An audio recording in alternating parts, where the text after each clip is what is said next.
If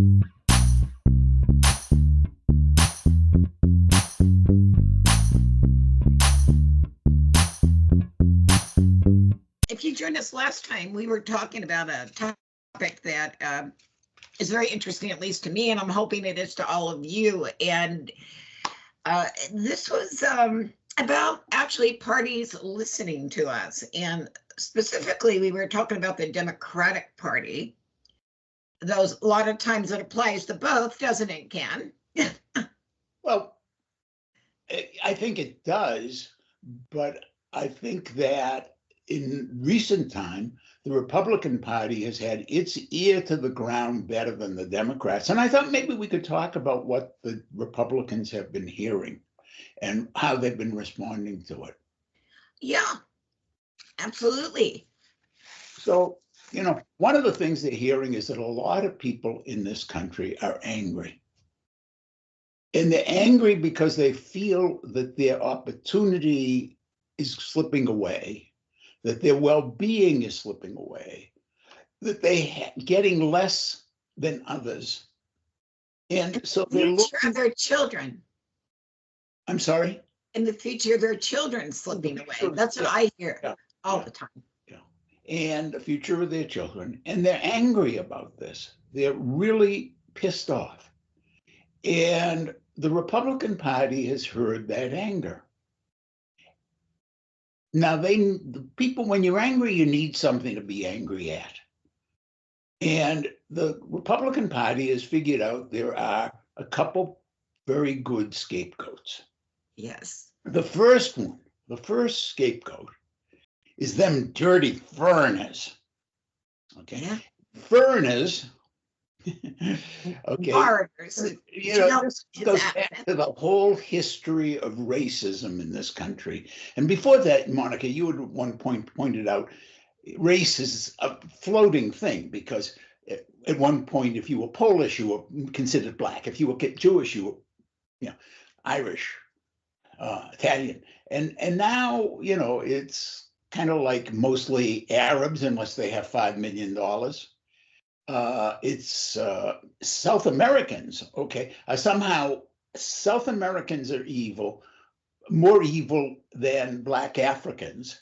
So it's not about skin color per se. It's this bizarro racism that I've never understood American racism because I can't figure out, how you decide a person's color. As I have said before a few times in the show, I remember my father being told my father was a white Jew. Yeah. And wait a minute, my skin color changed. Craziness. So what the hell does any of that mean? Yeah. But foreigners, these people who are coming in, who are going, and of course it's really bizarre because there are people coming across the border bringing in drugs, and I can see opposing bringing drugs here. Of course, we all agree. Except that that's not the vast majority of these people, and the people who are bringing the drugs in are going back. They're just bringing drugs and going back to get more drugs. They're not the ones looking for these jobs that nobody else wants. Let's be honest about that. I mean, Stephen Colbert pointed that out. Okay, so I'll go let us. Who's going to show up? The other thing is, the other group that is equally to be gotten at, is government workers. Now, I have a problem here, okay? To some degree, I agree with the far right on that. I think there's not the redundancy that's built in that's supposed to be there, but the stupidity of the way the government functions. I think that every program should have its own metrics for when it's successful, when it's not successful, when it's to be closed down, when it's to be expanded, and that should be constantly audited. And we don't have that going I, on. I believe most Americans would agree with you, Ken, because we want to know where the tax dollar money's going. And we Absolutely. want them held accountable for where it is, just like we're held accountable. Absolutely. But right now, we have madness going on. Yes. And the funniest thing is that often the people who are being gotten rid of are the people we really need. I understand that the Secret Service now is having trouble keeping people in the field. They've gotten so many people leave that now it's a question, can they protect the people they're supposed to protect and perform the duties?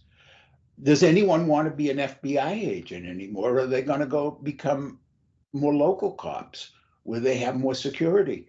Air traffic controllers. Oh, My God. yes. And so important. and then one of the most fascinating to me is income tax auditors. The income tax auditors, they actually make money for the government. Yeah. They make money for the government. Okay. Every auditor they drop costs the government income. But not only that, but in many instances, they're the ones who are protecting us from bad things. There is one income tax inspector whose name I forget, who managed to cut down thousands of save thousands of trafficked children. Okay, many more than anybody who's been heroicized by the right. He did it just by simply doing what they did to get Al Capone, going after the money. Well, this is what they want to hide. When you cut it, they can't even get a coffee pot at the IRS. Okay. Now I've been audited. I've been audited a few so times. I have to. Yeah. And you know what? I found the people I dealt with honest, Yes. very polite, all of them, very understanding, and very informative. Yeah, they've been very helpful many times. Yes. But we make them into, the right wing makes these people into the evil. Now, one of the greatest things well, they're evil if you're trying to hide money. One of the greatest things we ever had in this country was the county agricultural extension officer. Okay. They used to do enormous amounts of good. Now, not so much, because so much little agriculture is left in small hands. So it's become they're servicing big companies now. Yeah. But the FDA, the food inspectors, people like that, come on, do we really want to get rid of these people? Now, I am all for, as I said, proper. It's like our safety measures, the little that we have, are being taken away. I'm sorry, I didn't hear what you said. Our safety measures that people are being taken away. Yeah. That's how I feel. It's my. They're going to protect my money with the FDIC. And so there's the next thing. Okay, I want to point out something here, and then I want to get to the third thing the Republican Party has heard. Okay, you just said my money. It's not our money. It's never our money. If you look on it, that money, that dollar bill you have in your pocket. Yeah. I mean, the piece of paper belongs to you. You can rip it up if you want. This happens to be a 20. But, it's United States Federal Reserve Bank money. It doesn't belong. I mean, I can't print it. I can't produce it. And it isn't mine. Okay? If it's only as good as the government makes it. Yeah. So when you say my money, it's my money. I should be and not the government. Folks, the people who insure your bank, the people who make sure that your bank keeps your money and doesn't lose it, the people who make sure your investment in the stock exchange isn't a scam, the people who try and recover it if somebody steals your identity, those are those people that you're riling against, those federal employees. So, Yeah, there goes your safety, right? maybe we should be looking at the programs, but not hating the workers, who, by the way, are like you and me, are people earning their livings and going out and shopping in our stores, buying our services. Now, the next group, I think, okay, the anger at foreigners and people different than us, the anger at government workers. And the third thing is they have heard, the Republican Party has heard, a religious belief that is unique to the United States. It has been around since the early 19th century, called the Great Awakening. And it is the belief that somehow we are sacred. We are going to be saved. We are better. We know the true God. Now, I have no problem with religion. I'm going to say something really corny and maybe off-putting. Some of my best friends are religious. Actually, for those of you who don't know, I've actually been ordained in a religion at one point. I have. I am very strong in my own spirituality, which we might discuss someday. But you know, that basic Calvinistic kind of religion teaches people that they have to control others. And that's where the Republican Party has gone kind of weird on us, isn't it? I have said before, I liked, God, I'm blanking on his name now, Goldwater, Barry Goldwater. Yeah, Barry Goldwater, yeah. Okay, I like Jeff Flake. Who's another very libertarian from here in Arizona. I believe that people should have the right to make decisions. And I don't believe the government should make moral decisions for us, except to the degree that we are required to protect others, that we respect others. That's the basis of liberty, that we are not imposing on others. So I don't have the right to kill somebody. I have the right to wish them dead, but I don't have the right to kill them.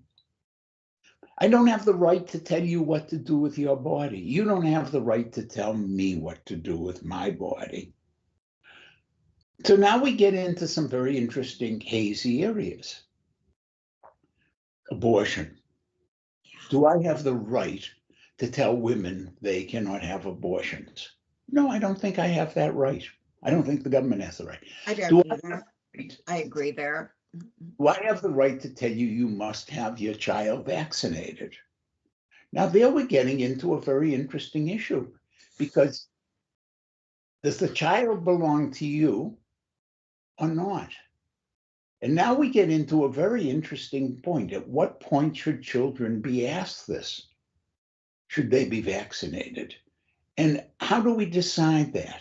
Right now in Texas, we have a measles outbreak going on. And I saw today that the first child has died. More will die, some will be scarred, some will be made infertile. How do we know this? Because we know what measles does. You know, can you have measles and be okay? Of course, I had measles. I'm okay, just a little crazy. I had measles too, and I'm here. But that's not always the case. Yeah. And mumps, high levels of infertility. And so, you know, the question, and then polio, I mean, not only death, but paralysis, you know, are we better off with or without smallpox, of course, you know, how do we decide this? These are problems, and I don't see them having simple solutions. Okay, I honestly don't. I cannot say to you that if you honestly believe that that vaccine is bad, that you should be forced to put it into your child's body. I personally do not believe they're bad, but I can understand you do. But I do believe that if you are going to make a decision about something and for somebody else, even if it is your child, you should be well informed. And by well informed, I mean that you should be educated on all sides, based on factual and also faithful issues.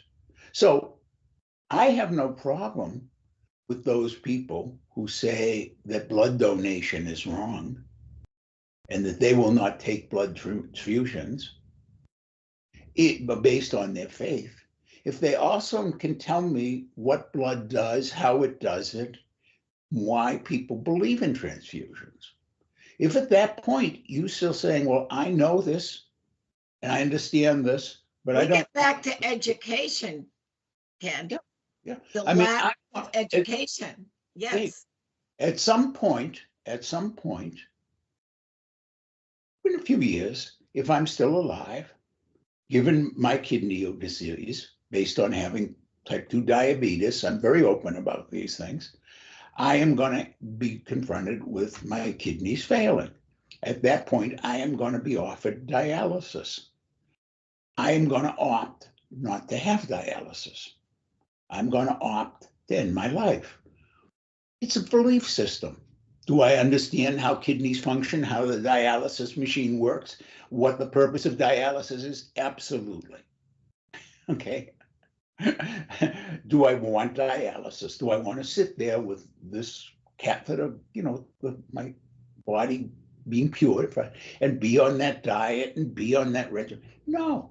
Now, one of my best friends is on dialysis, somebody I love dearly, and I'm glad that he has made that choice. I wouldn't make the same choice. Why am I glad? Because for him, he wanted it. So I do believe in that. I want to talk about that. Mm-hmm. Next time we talk about medical choice. Mm-hmm. But if you believe that you are basing your decisions on something that makes you better than others, that makes your faith truer than others, and you're willing to impose that on others, then I am saying that you have missed the whole notion of liberty. Okay. And as that, you have given up the very basis of the American experiment. And with that, folks, I think we're going to end this chat. And please think about the views expressed. We'd like to hear from you. And if you'd like to come on the show, drop us a line. See you next time.